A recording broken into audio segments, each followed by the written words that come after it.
Welcome to the ProfitLed podcast, where we discover proven growth strategies for bootstrapped entrepreneurs from the people who have done it before to help you accelerate your business. The ProfitLed podcast is brought to you by eWebinar, the leading automated webinar platform, which could save you from doing the same webinar over and over again.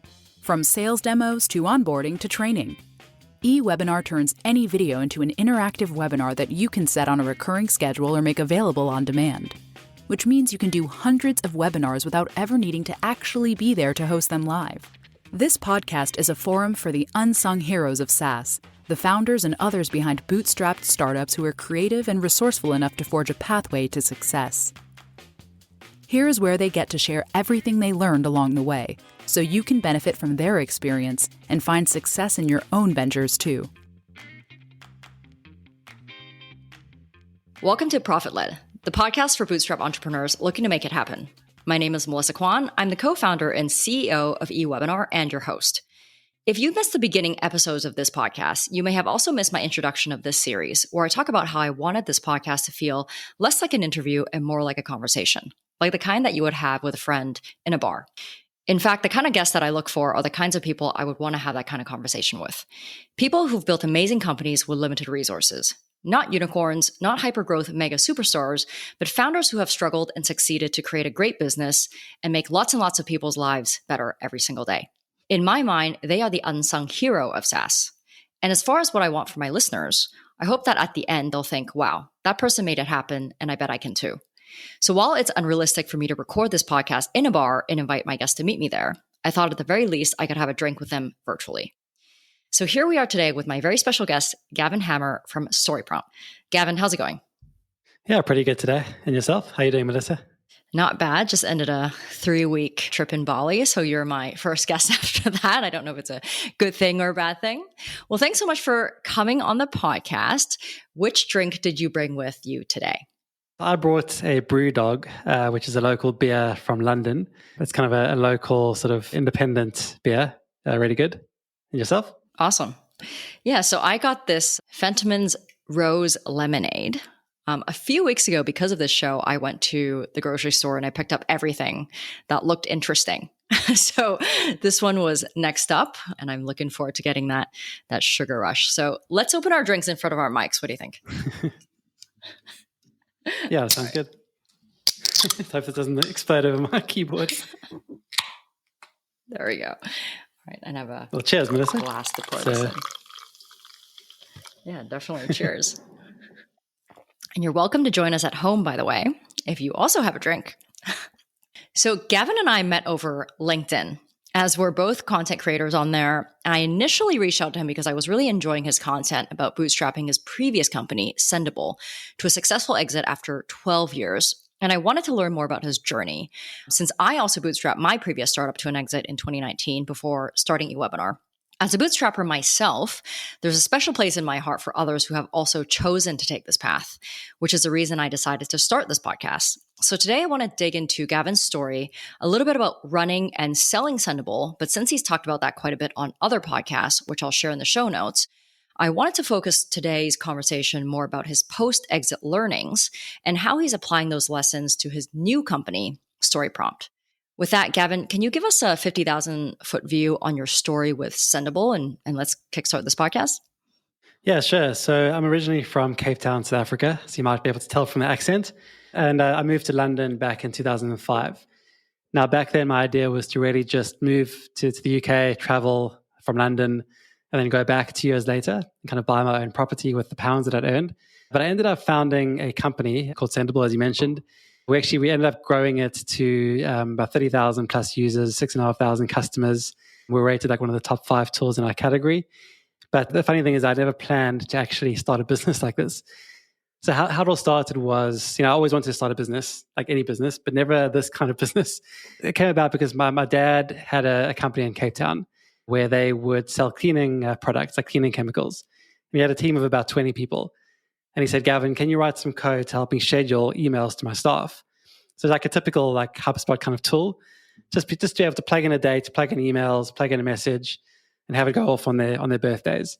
So I wrote this little app, this Windows application called IntelliMail, just a typical console app, black and white, where you would basically plug in a date, plug in a message, and you could send emails. And at the time, this was like 2008, there were a bunch of other tools coming about. We had the email tool in this product, but then there were things like Twitter, MySpace, Friendster, Facebook that were gaining popularity in 2008. So I decided to make this IntelliMail tool for the email scheduling.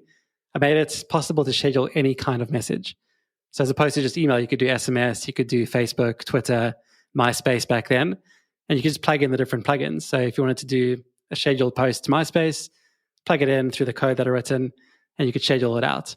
It was still just a little tool that I used myself, scheduling my own content.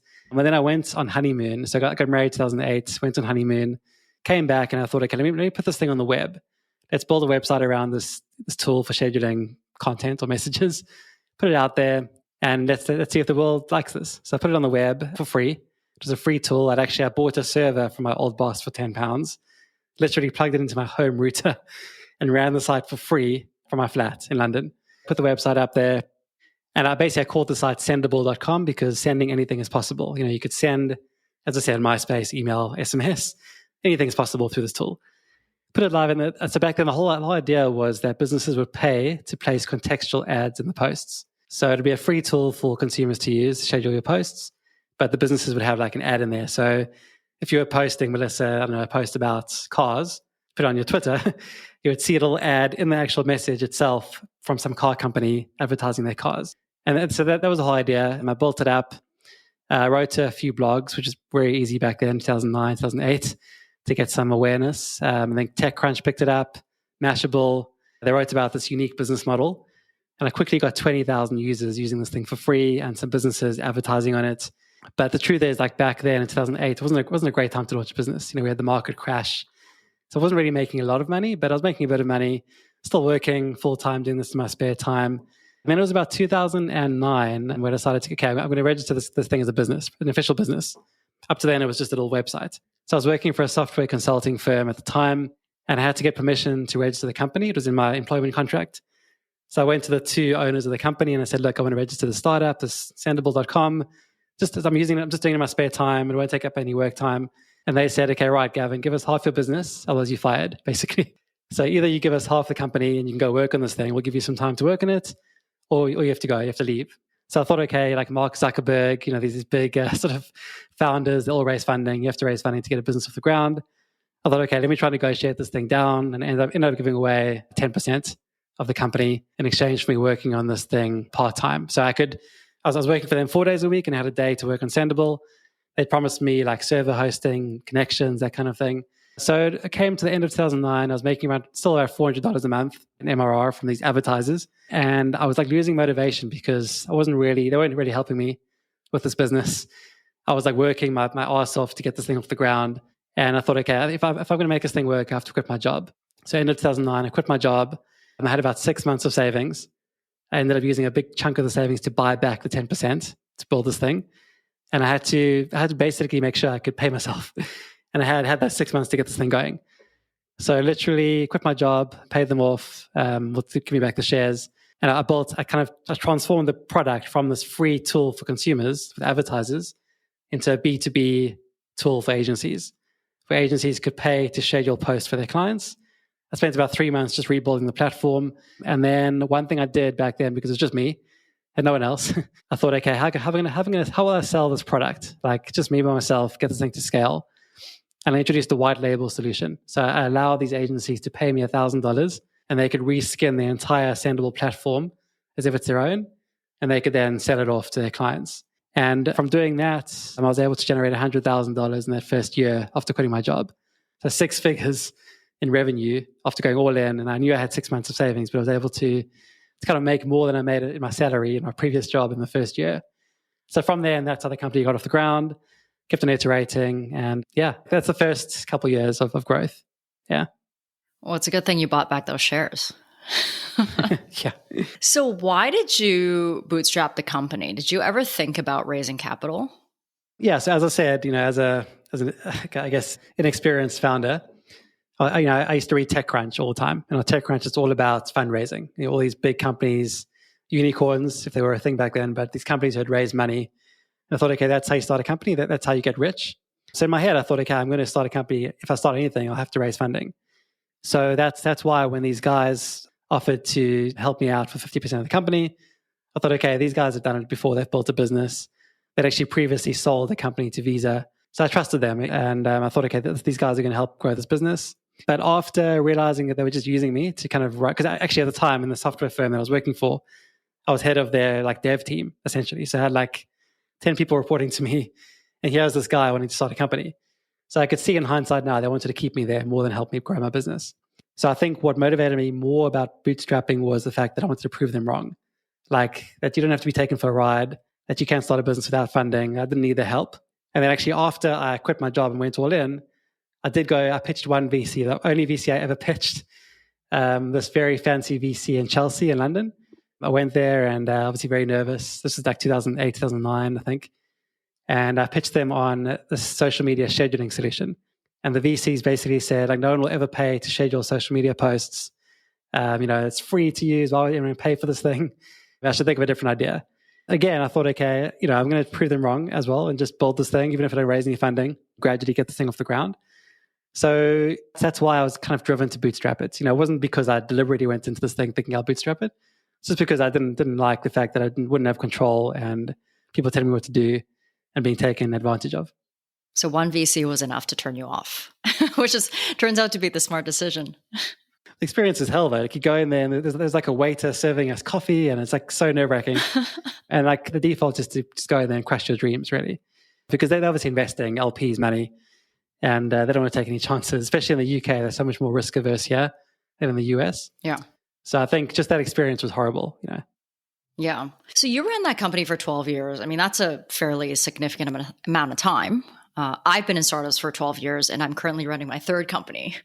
So can you talk a little bit about like the major shifts in the business that you experienced? So for example, like from a startup to a real business or having very few competitors to many competitors in a space, like what were a few of those major shifts that you felt like you've gone through in a decade?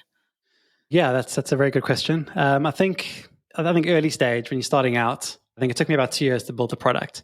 So from 2008 till 2010, I was literally just building this product. Actually, probably even 3 years, to be honest. So I think just building it by myself, in my spare room alone and just figuring things out was a big part of it. And then once we started getting those users, so like those 20,000 users that came on, it was really all about just speaking to them, like learning how they're using the product, how we can improve it. These are all like sort of small, almost businesses or individuals who are using it to schedule their social media. So really just like a listening phase where you're just listening and improving the product over time so you can find product market fit. That was the first stage. And I think, to be honest, for me, timing was a big part of it because when I first launched in 2008, businesses weren't really on social media. So I was really speaking to these individuals who were just using it to schedule their posts. Some were just spamming like Twitter, Facebook, that kind of thing. So yeah, just a lot of learning in the first couple of years. And then from 2010, I started to grow the company. That's when I went in all in. In 2011, I hired my first employee. And obviously, I had never hired someone to work for my company before. So I hired this marketing manager. She was like the first hire I made. And again, I was taken advantage of by her. So she lasted 7 weeks before I had to fire her. So like learning how to fire someone because I was paying her salary and I figured out a bit later, she's running her own company on the side. So she would run her own company. I'd pay her salary. She wasn't really doing any work for me. So I had to let her go. And then, eventually I started to get a very stable team. And from 2016, as you mentioned, we had so many competitors, like so many well-funded competitors. So the first few years were really good, very, very good growth. But 2016, we had the likes of Hootsuite, Sprout Social, various others who had hundreds of millions of funding. And there were we, this tiny bootstrap company. I think back then we had like maybe 20 or 30 employees. And I reached a point where I tried everything. I tried ads. I hired an ad agency to try kind of drive awareness because our growth had just literally stopped. We're just like kind of stagnating. Ad agency tried, I don't know how much I spent on them, but try to get the ads going. Then I hired an outbound sales team to try to do cold calls, cold emails. I think I had a team of 6 people at one point, just trying to get the growth going from outbound cold calling. And that didn't work either. And back then there were like 5,000 sort of MarTech tools in our space. I think over 250 social media tools, all with millions in funding. And it was really tough to get that flywheel spinning. So I realized maybe we can try to be different, maybe not being like everyone else, but being maybe more unique. So we were up against like incumbents, like, as I said, Hootsuite, who had more like a faceless brand. So I thought, what if we do the opposite? What if we're the more human alternative? Like, what if we show our faces? What if we have humans instead of bots greeting you on the website? So I looked at every possible touch point that we had with a customer and thought, like, how can we delight them in ways that turn them into advocates? So we can have this army of users who every interaction they have is amazing and they get to know the team and it feels more like a family. So I did everything I possibly could. I had the marketing team remove stock images from our blog and use real images of real customers, real employees. I had the support team using video in their ticketing in Zendesk. So rather than typing a response, we'd actually use a video response so customers could see our faces. We sent people swag. We sent them like books to just like delight them. And we managed to grow this like amazing advocacy sort of army of users who are just spreading the word about Sendible being better than Hootsuite, being more personal, better support. And I think our brand just came from that experience of giving our users those experiences. And it helped us to literally, as a bootstrapped company, be rated like in the top 5 tools in our space on G2. So users were actually rating us in the top 5, which is insane. And I think that actually led to us being acquired. I think that sort of brand awareness, brand growth from our customers is what got the attention of the acquirers that came our way. And how long did that take to start taking effect? In terms of brand building, the actual brand building stuff, you mean? Yeah, as you like replace everything with your photo, started responding with video, like how long did it take before customers started noticing and you guys start seeing impact? Yeah, so I think it was probably from about 2018 where we started seeing results. So we had done all the work on the branding exercise, the customer experience. And then it culminated with a meetup. We had our customers come meet us in San Diego. And there was a big conference, a social media conference there. And we kind of had built up towards this big event and got them to come to this bar. We basically hired out a bar, gave them free drinks because they'd heard our story on the podcast. I had a podcast as well. Another thing I did was launch a podcast. But because of the podcast, the sharing of the faces, sharing of my story, we had this meetup and the customers were almost like in awe of me. Like, it's hard to explain, but it's like they were seeing a celebrity. Like, Gavin, I know your story. Hey, Gavin, I've heard the podcast. They heard everything about me. They knew me inside out, and they came to see me because of this event we'd had. So I'd built this personal brand. People drove from like LA to San Diego, and I realized like I've built the brand like from nothing, just purely by being more human, being more authentic, being more open as a founder. And I had this mantra in my head: how can I be the most human CEO in SaaS? I always think, how can I be the most human CEO in SaaS?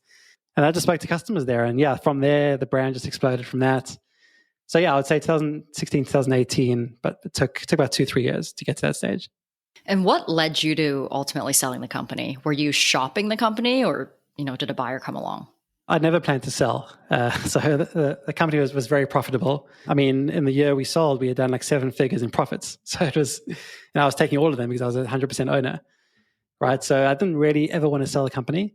And then leading up to the time we sold, like 2020 was a huge growth year for SaaS, with COVID, thank God. Obviously it could have gone either way. But in 2020, we hired like 13 new employees. We experienced like 30% year-on-year growth after 10 years of being in business. So it was really hard to let go of the business. I hadn't planned to sell.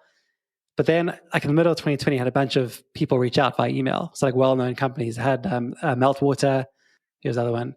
Squarespace reached out to have discussions with me. So I knew we were getting onto their radar because of the brand we'd built. So I thought, okay, maybe now is a time to consider it. And I think because of the growth, I felt like I was stepping away from the stuff I loved doing. So as we had 50 plus employees. Here I was being the CEO. Most of my time was just spent kind of giving talks to the staff or hiring, trying to motivate people, writing vision presentations.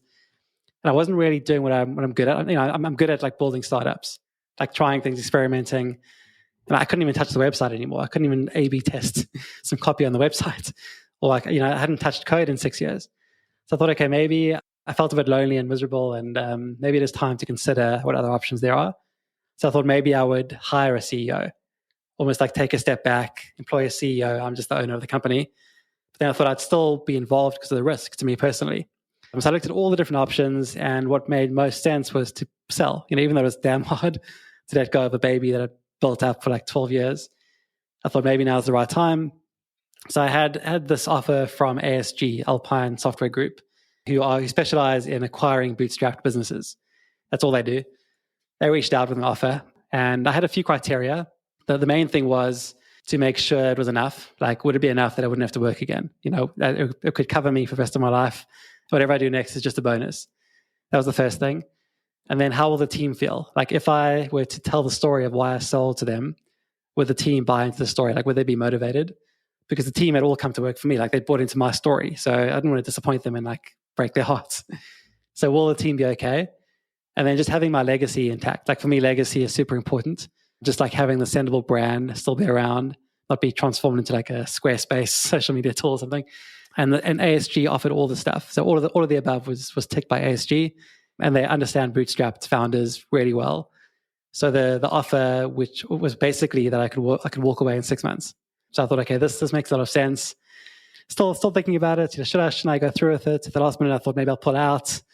Debating all these things, and then literally on the week I was about to sign, something that really made me think, okay, Gavin, don't be greedy. Was we were one of 10 tools that had access to Instagram's API. So Instagram has an API where you can publish videos and content to Instagram. It was like a closed API back then. So there were just 10 tools that had access. We were one of the tools.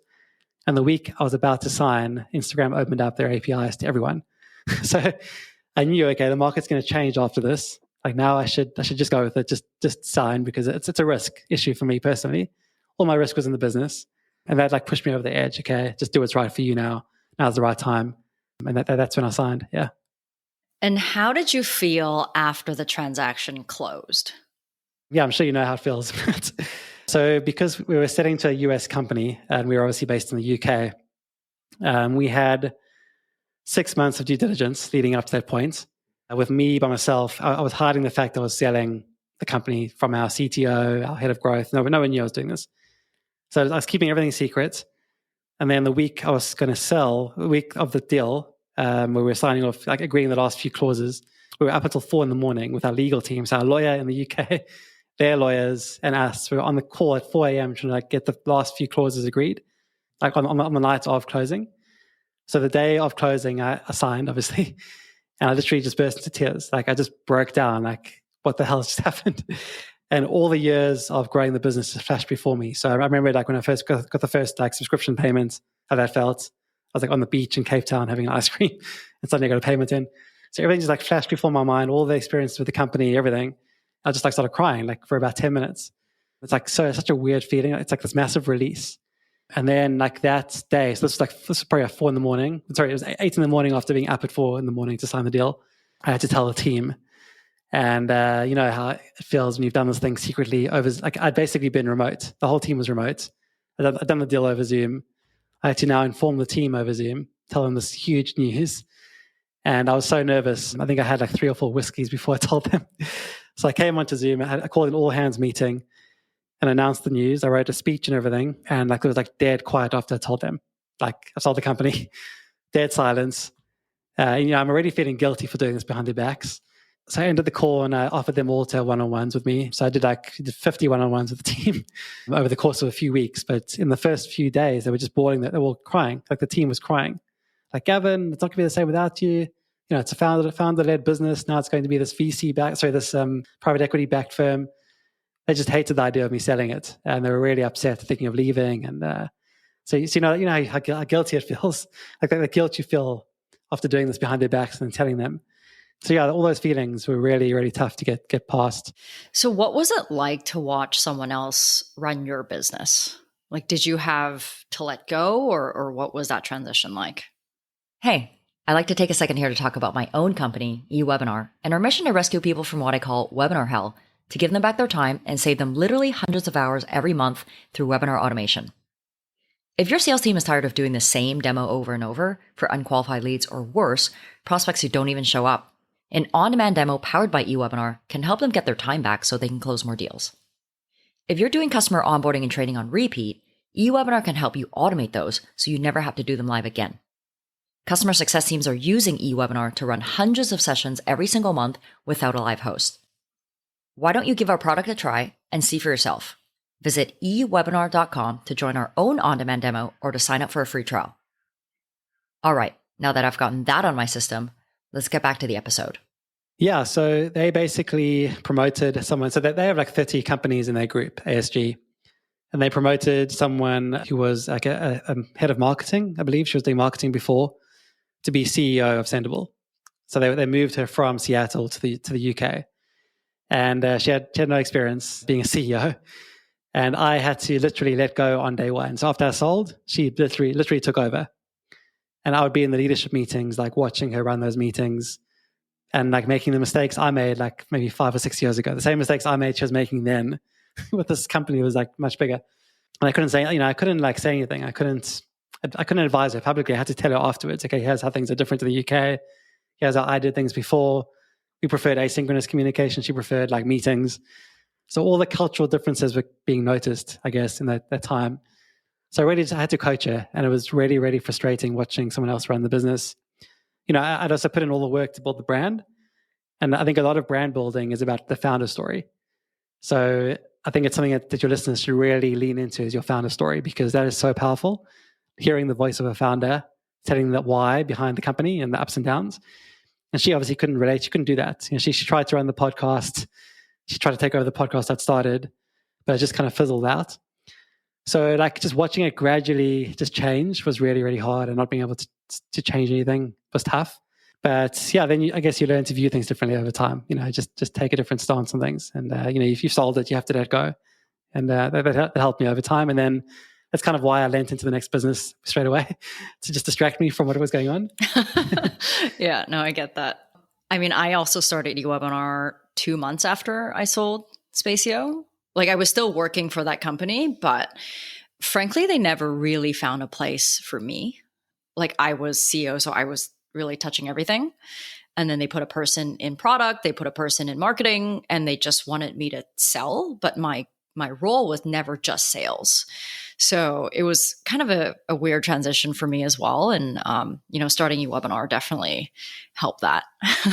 So I assume you've now had some time to do like a postpartum on what you've learned over all those years. Can you talk about some of your most important learnings? Yeah, that's a good question. I think number one is culture. So I think cultural fits. I think if you're hiring anyone into your team, number one thing to look for above skill set, above experience is the cultural fit. Like in my experience, like there were times where I made bad mistakes in hiring. It's a common thing. Lots of founders do this, but you kind of have these big personalities who tell you what you want to hear as a founder. And it's hard to kind of see through that. So I had people that I hired that literally led to other resignations after I brought them on because they were just so horrific for the culture. So I think understanding your values is super important. So I made, after we had this high staff turnover for about, I think it was like for about a year with people leaving, I kind of rewrote our culture playbook, which was starting with our brand, with our company values, and then assessing everyone alongside that matrix of values. So I would always be the last person to interview people. And I had like this, almost like a scorecard, like a spreadsheet, where I asked the right questions and I could rank them in terms of how well they would fit our value system and our culture. And that's a huge thing. And after that, the culture just got like it was so much better. Like we have people who've been there for like 5+ years now, some who have been there for 10 years, all because they fit the culture so well. They're able to grow with each other, push each other on, to do better things. Another thing is, I made mistakes in like who I hired. Like I hired friends at one point, which really caused me to be undermined in the eyes of the other employees. So if you have a friend working for you and the friend is more comfortable with you as a CEO, they can challenge your decisions publicly and they can like make a joke of it because they're your friends. So when I had that friend working for me, everyone else kind of copied that behavior. So they saw my friend, she was the head of marketing, kind of teasing me or like joking with me or like challenging my decisions. And they would do the same. So it's really hard having them all kind of up against me at one stage. So I would always advise not to hire friends. I made that a rule after that. And then something else I did early on, again, a mistake that I should never have made. But because as a bootstrapper, you tend to hire people you can afford. So in the early days, I hired that marketing manager I mentioned, but then I also hired a bunch of interns because I could afford them. And I spent a lot of my time training them, like showing them how to do things I had done. Where in hindsight, I would have rather brought in someone more senior who I could just delegate things to and they could run with things. So a lot of those early years I spent like really, hand-holding, micromanaging them, getting them up to speed. So those are a couple of things that come to mind. Yeah. I mean, we've talked extensively about hiring friends and what that means and how difficult it is to unhire them, right? I think a lot of people listening can probably relate to that. What advice do you have for bootstrap founders on hiring and building a team today, especially if they just can't afford to hire, the best of the best? Yeah, for me, we just had great benefits. So, it was easier when I was hiring back then because remote working was a kind of a unique thing. So I was trying to lean into the differences that a startup can bring that candidate. So for us, we had the remote working back then. We had flexible hours. People could work whatever hour they wanted as long as 40 hours a week. We had an annual learning allowance. So everyone had £1,000 they could use every year on learning. We had amazing sort of meetups and days out with the team. So I tried to build the culture, make the culture like a selling point, that startup-y culture. But I think right now it's really hard because everyone's remote. Everyone's gotten more remote now. Yeah. You can't even hire if you're not remote. Exactly. So I think it's a lot harder it's much more challenging now to hire as a startup. Yeah. So I don't know what I would say now. Maybe you have some thoughts on that, because you've been hiring recently, right? So how do you attract talent? Man, it is so hard. I mean, we have a fully remote team, so we have no full-time employees. Everyone's a contractor. So what that does is it allows us to hire people based on skill sets anywhere in the world. But the thing is, we always pay what people believe they're worth.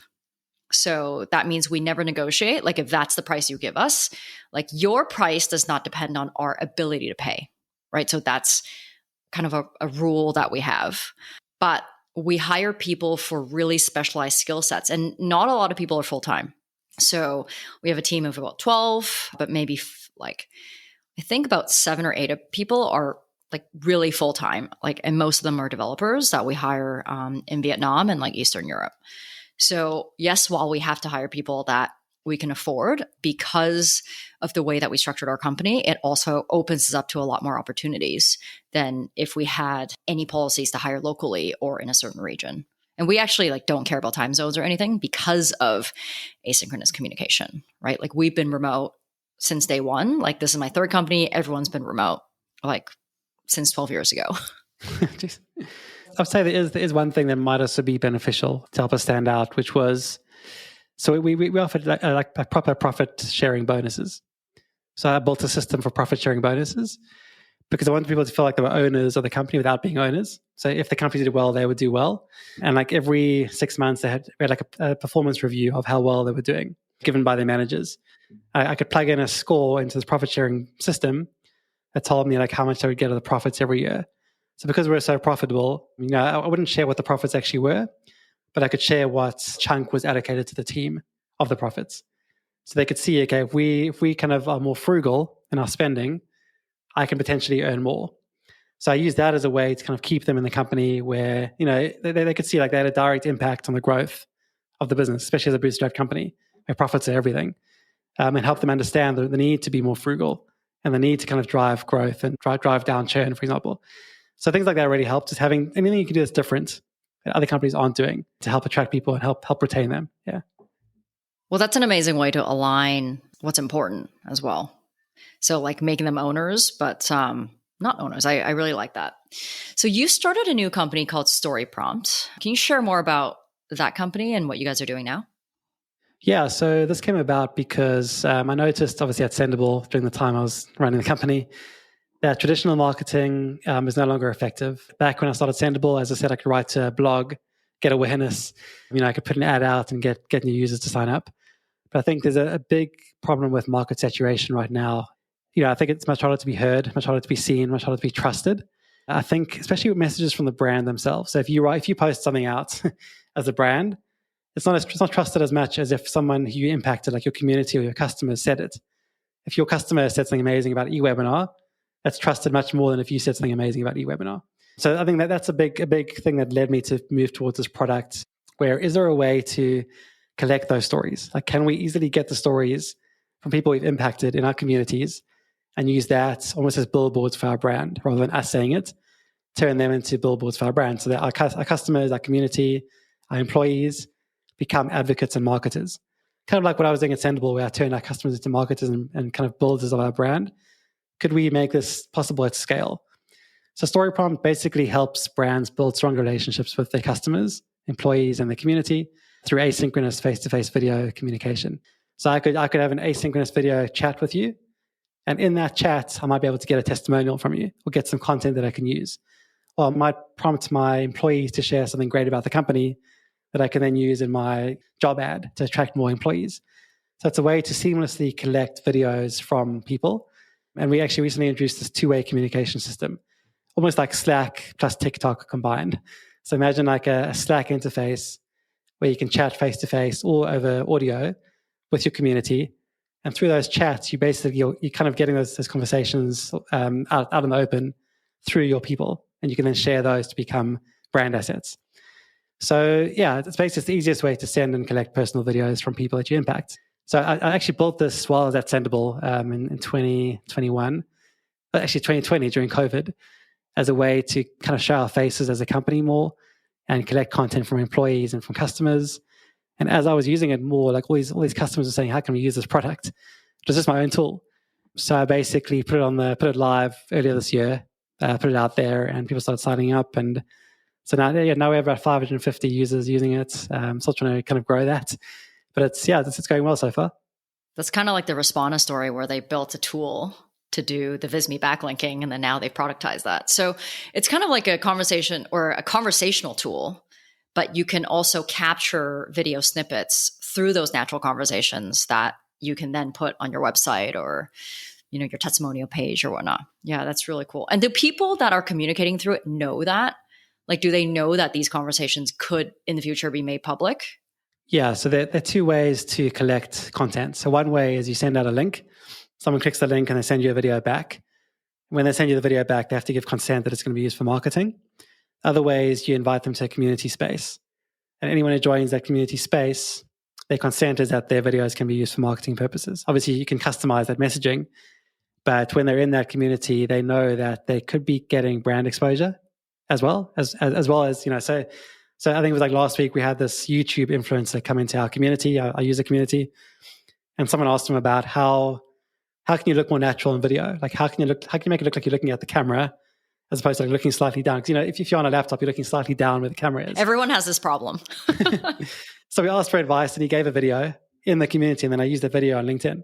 So basically he knew that he would be getting exposure. He got tons of views from the video. He then took the video to create his own YouTube video from my video with my question and his answer. So everyone in there knows that we can also build their brand with them if they're willing to naturally share and give advice and communicate in the community. So it's a unique take on communities. We like to call it, it's like a face-to-face video community, basically, yeah. Yeah, we're going to have to take this video and put it in the show notes because I'm also curious about how to do that. So how are you applying what you've learned from Sendible now to this company? I've noticed that it's much harder these days to get attention. Even just like driving traffic to a website is so much harder. So I think the number one thing I've learned probably from Sendible is the importance of community. Like I didn't realize what I was building when we got the traction all those years, like 10 years in or whatever it was that I was building a community around the brand and getting our customers to talk about us. And I think that's the most important thing. I think with the algorithms, with it being so difficult to get attention and marketing not really working as well as it used to, you have to build a community, and that only works by giving value first. So you give free stuff, free value, whatever it is. Having a podcast helps. And people then start to trust you and like you and know you. And from that, they can then tell people about it. And you bring more people into a community space. So I think that's the first thing that I've kind of realized or learned since selling. Other thing is having to be creative with marketing. Like I've been trying SEO. Obviously, SEO takes time. I've tried ads again. I've gone back into Facebook ads. So it doesn't work as well as it used to. So you have to really be creative with your marketing. Things like if you look at SparkToro, like SparkToro has created a new type of event as a way to drive their marketing.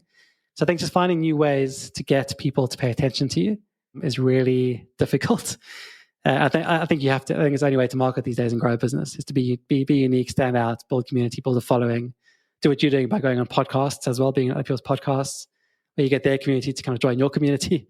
I think that's what you have to do, and it's the things that don't scale that ultimately pay off in the long term. So I think you have to make investments for the future as opposed to short term.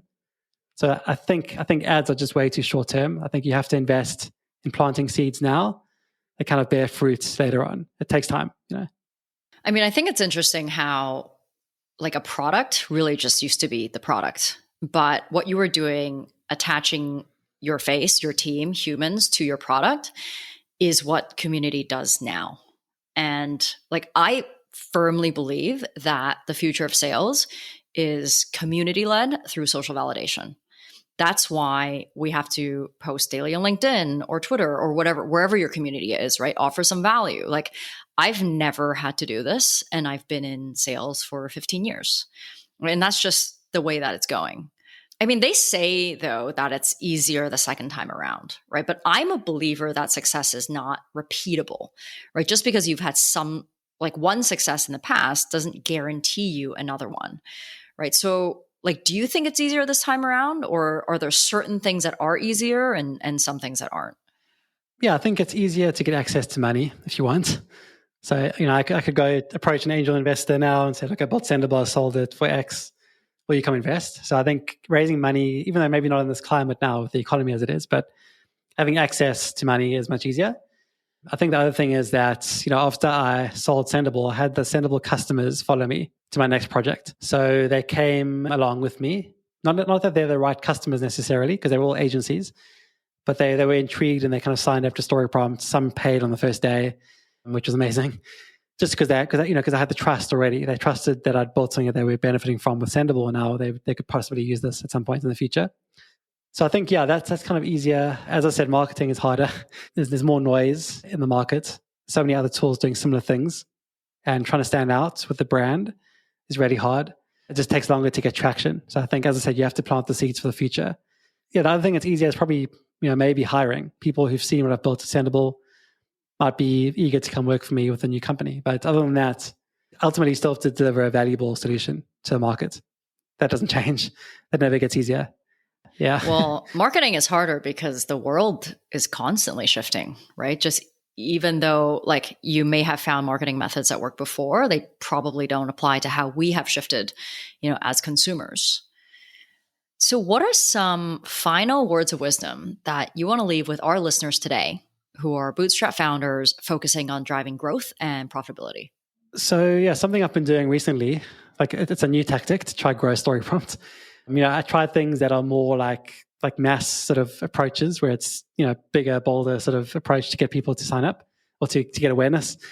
But ultimately what's working now is kind of, I think what you did, I think you did the same thing where you approach people one-on-one, like DMs, where you're really personalizing your messaging to people.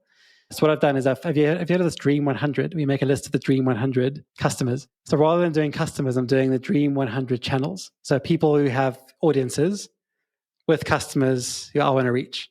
So instead of going one-to-one on customers, you go one-to-one to these influencers, and you try almost schmooze them or try get on their radar.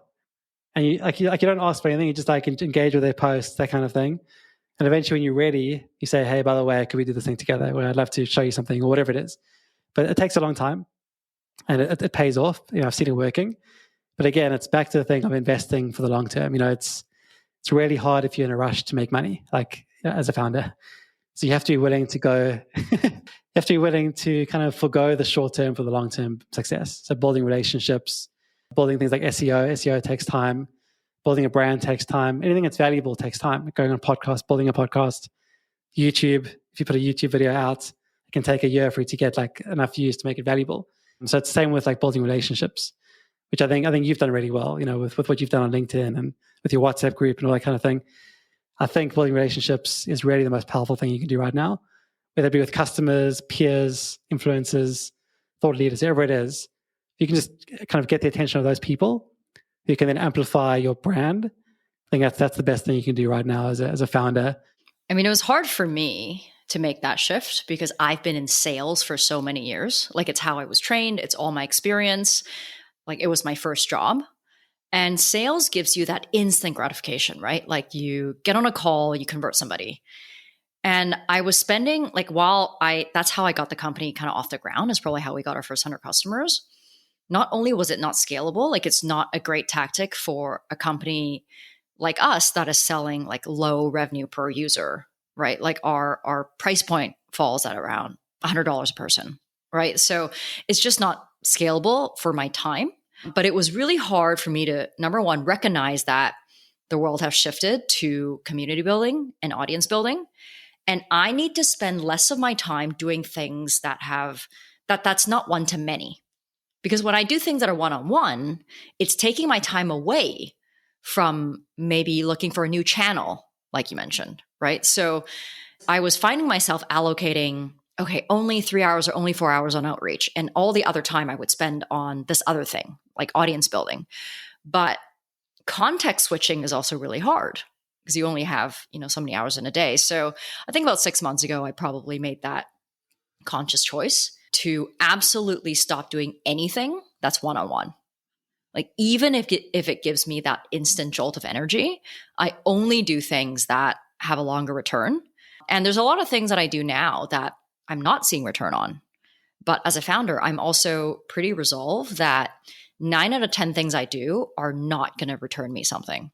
But I still have to do everything because I don't know what that one thing is. And that's, I guess, part of the job, right? I think one thing that, the way I think about one-on-one, even when I was the CEO of Sendible, I was still doing like calls with customers every day. But I used to think of like, if I have a call and something comes up one-on-one, there might be a question or it might be a comment or it might be whatever it is. I can basically turn that comment into content or that question into content. So I would look at it as like, is it worth my time? Because maybe I can generate something else after this. Like maybe I can ask for a referral where I make it 2. So it's like instead of the one-on-one, I get 2 people or 3 people that might be referred to me. So try to think of how you can scale, even if it is one-on-one, how you can scale that time, I think. So like I used to have podcast interviews with customers. Then I could use that content and give them value in the podcast call. So I think just looking at how you can like scale or compound what you're doing is important. Yeah. That's exactly what I'm doing here. So Gavin, how can people connect with you and learn more about StoryPrompt? Yeah, so I'm on LinkedIn and Twitter. So if you just go on LinkedIn and search for Gavin Hammar, Hammar, or you can email me at gavin@storyprompt.com. Those are the best places to find me.